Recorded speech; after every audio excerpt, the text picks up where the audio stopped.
Yeah. Oh, look at these two. All right, come on, you're okay? She didn't just fumble the bag. She punted a Brahmin-sized fortune into the nosebleeds, watched it burst into meme confetti, and then stood there while the internet counted every dollar fluttering down. In the 6 days since that July 16th Coldplay show at Gillette, Astronomer quietly slid co-founder Pete DeJoy, Bodo and Chem power physics kid, turned Apache Airflow true believer, into the captain's chair. Andy Byron bowed out with that, "Leaders have to set the standard" line that sounds noble until you remember a stadium camera made the decision for him. Kristin Cabot, the HR exec in the clip, still isn't officially canned because her contract is a legal tripwire you don't sprint across unless you like wrongful termination suits.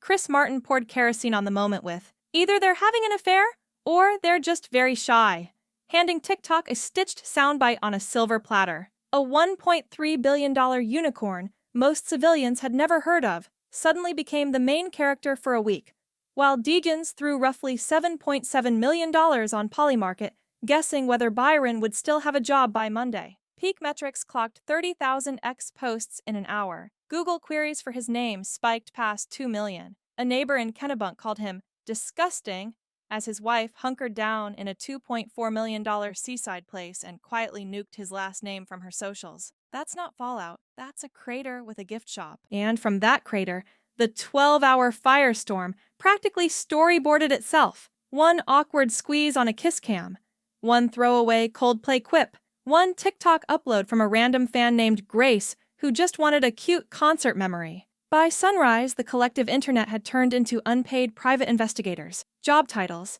SEC filings, marriage licenses, mortgage liens, everything excavated and filed in threads. By Friday, Byron was on leave. By Saturday, he was out. By Sunday, think pieces were dissecting why this specific 15-second clip delivered a perfectly bingeable plot. Shock. Wait, what? Sleuthing. Who are they? And consequence. Welp, he's gone. The virality wasn't random. It was narratively efficient. It was a complete 3-act arc you could consume between chorus and bridge. And because narrative needs a name, meet Kristin Cabot kicked the vault open. She's not random HR. She's married to Andrew Cabot. Yes, that Cabot, 6th-generation rum baron at Privateer Rum, a label older than half the states that watch these videos. Her LinkedIn vaporized faster than you can say reputation management, but public records linger like stubborn glitter. A $2.2 million house in Rye, New Hampshire, scooped up in February, backed by a $1.6 million mortgage. Internet sleuths call them receipts. Old money calls them bargaining chips. In their world, beachfront deeds are chess pieces, not souvenirs. From there, you slide seamlessly into inside the Cabot machine, because the money trail is the real main character. Their wealth isn't just in bottles, it's in carbon black, inky dust that made tires tougher and magnates richer, and in maritime ventures with ledger lines, Boston history glosses over at museum gift shops. The city immortalized them in verse. The Lowells speak only to Cabots, and the Cabots speak only to God. Translation?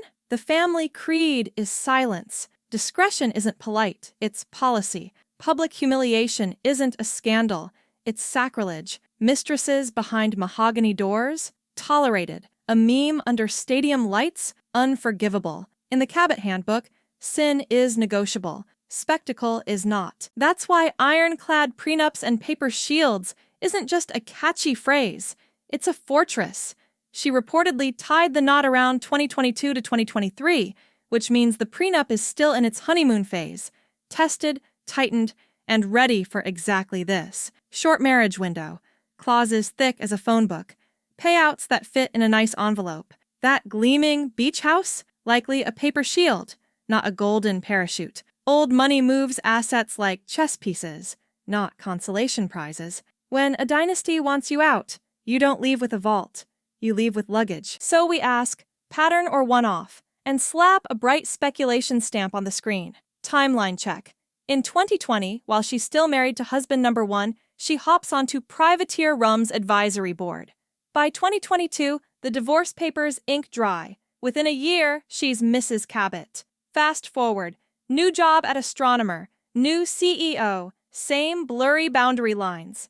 Maybe she was chasing autonomy in a family where fortunes are earned by ancestors and guarded by lawyers. Maybe she was getting even for an off-screen betrayal. Maybe she craves the voltage that comes with orbiting alpha executives. We don't know.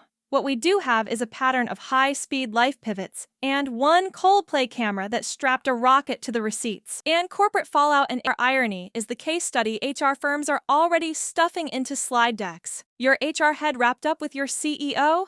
That's a handbook horror show. Power imbalance allegations, favoritism whispers, hostile work environment claims lurking in the Slack shadows. Byron's resignation was an emergency tourniquet. Cabot's exit demands a scalpel. You don't boot the person who knows where every HR body is buried without triple-checking the lock on the grave. Enter Pete DeJoy, the founder-fixer who can charm CNBC, soothe jittery engineers, and quietly rewrite the dating policy so it covers stadium seats and laser-pointer camera sweeps. He's the guy who can say, "We're tightening controls," without sounding like a hall monitor in a hoodie. And Boston Society Damage Control is the whisper campaign you don't hear until it's over.